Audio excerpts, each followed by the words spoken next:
গরুর কালা বোনা রান্না করতেছি। তো মাংস বাগার টাগার সব দেওয়া শেষ, এখন শুধু ঝোলটা কমলেই কালো বোনা হয়ে যাইব।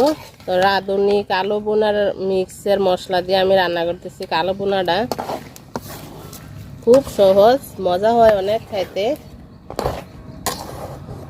রাঁধুনি মশলা দিয়ে রান্না করলে কিন্তু খুব সহজে রান্না করা যায়, খাইতেও খুব মজা লাগে যে কোনো জিনিসে।